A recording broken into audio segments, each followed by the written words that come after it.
Assalamualaikum warahmatullahi wabarakatuh.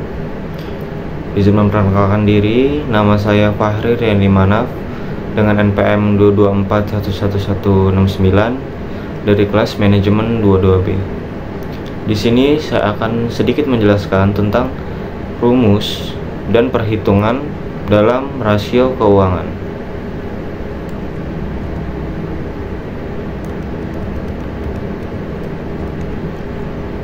Yaitu pertama, rasio likuiditas, yaitu dengan rumus rasio lancar atau rasio saat ini sama dengan aset lancar dibagi kewajiban lancar. Rasio cepat atau quick ratio sama dengan dalam kurung aset lancar dikurang persediaan dibagi dengan kewajiban lancar. Selanjutnya, rasio profitabilitas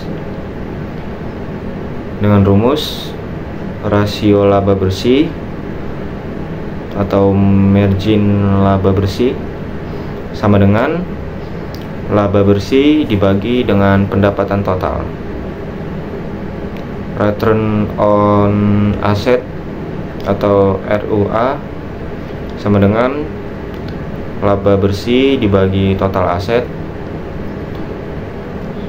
Return on equity ROE sama dengan laba bersih dibagi dengan ekuitas. Selanjutnya, rasio solvabilitas, rasio utang terhadap ekuitas dalam kurung rasio hutang terhadap ekuitas sama dengan utang jangka pendek atau dengan rumus utang jangka pendek dibagi dengan ekuitas. Selanjutnya, rasio jangka lancar atau rasio saat ini sama dengan aset lancar dibagi dengan utang jangka pendek. Selanjutnya, rasio bunga terhadap laba atau interest coverage ratio dengan rumus sama dengan laba sebelum bunga dan pajak dibagi bunga. Selanjutnya yaitu rasio efisiensi, yaitu dengan rumus biaya penjualan dibagi dengan persediaan. Perputaran piutang dengan rumus penjualan kredit dibagi dengan piutang usaha. Perputaran aset atau aset turnover, yaitu dengan rumus pendapatan total dibagi dengan total aset.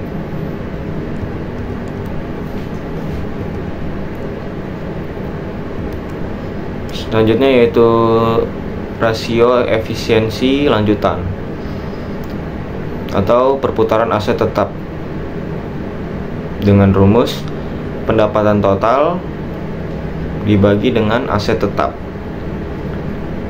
Perputaran modal kerja atau perputaran modal kerja dibagi dengan rumus pendapatan total dibagi dengan modal kerja. Perputaran ekuitas atau ekuitas turnover, yaitu dengan rumus pendapatan total dibagi ekuitas.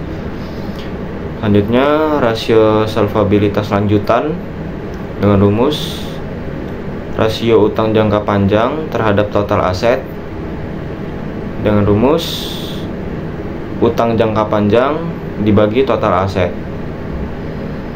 Rasio utang terhadap EBITDA atau debt to EBITDA ratio dengan rumus utang jangka panjang dibagi dengan EBITDA.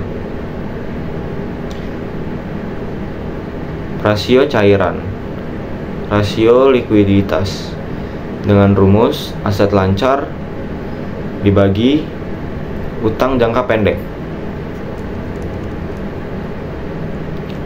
Contoh-contoh penyelesaian menggunakan rumus. Contoh rasio likuiditas. Yang pertama, rasio lancar. Perusahaan ABC memiliki aset lancar sebesar 500 juta dan kewajiban lancar sebesar 300 juta.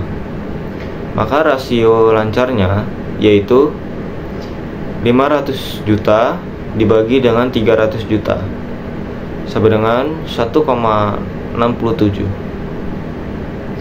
Selanjutnya, contoh dari rasio cepat atau quick ratio, yaitu perusahaan XYZ memiliki aset lancar sebesar 800 juta, kekayaan senilai 200 juta, dan kewajiban lancar sebesar 400 juta. Jadi, rasio cepatnya adalah dalam kurung 800 juta dikurang 200 juta dibagi dengan 400 juta sama dengan 1,5. Selanjutnya contoh rasio abilitas. Yang pertama, profitabilitas. Rasio laba bersih atau net profit margin perusahaan ABC memiliki laba bersih sebesar 50 juta dan total pendapatan sebesar 500 juta. Maka rasio laba bersihnya adalah 50 juta dibagi dengan 500 juta sama dengan 0,1 atau 10%. Return on asset ROA, yaitu perusahaan XYZ memiliki laba bersih sebesar 200 juta dan total aset sebesar 1 miliar. Maka ROA-nya adalah 200 juta dibagi dengan 1 miliar atau 1000 juta sama dengan 0,2 atau 20%. Selanjutnya, contoh rasio solvabilitas. Rasio utang terhadap ekuitas atau debt to equity ratio. Perusahaan ABC memiliki utang jangka panjang sebesar 400 juta dan ekuiditas sebesar 800 juta. Maka rasio utang terhadap ekuitasnya adalah 400 juta dibagi dengan 800 juta, yaitu 0,5 atau 50%. Rasio jangka panjang atau rasio lancar. Perusahaan XYZ memiliki aset lancar sebesar 600 juta dan utang jangka pendek sebesar 200 juta. Maka rasio harapan lancarnya yaitu 600 juta dibagi 200 juta atau sama dengan 3. Selanjutnya yaitu rasio efisiensi. Perputaran persediaan. Perusahaan ABC memiliki biaya penjualan sebesar 1 miliar dan persediaan bernilai 200 juta. Jadi perputaran persediaannya adalah 1 dibagi 0,5, yaitu 5 kali dalam setahun. Selanjutnya perputaran piutang. Perusahaan XYZ memiliki penjualan kredit sebesar 800 juta dan penerimaan usaha sebesar 200 juta. Maka perputaran tagihannya adalah 800 juta dibagi dengan 200 juta, yaitu 4 kali dalam setahun. Kesimpulannya, rumus-rumus tersebut memberikan gambaran tentang kinerja keuangan perusahaan dalam berbagai aspek.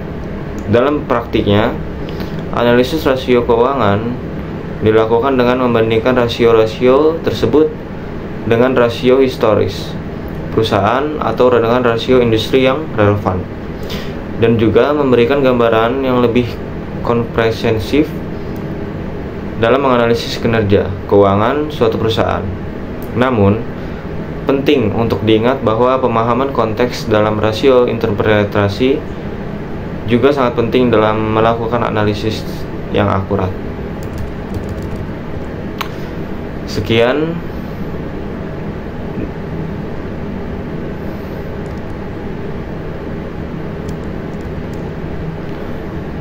dari saya tentang rumus dan perhitungan rasio keuangan.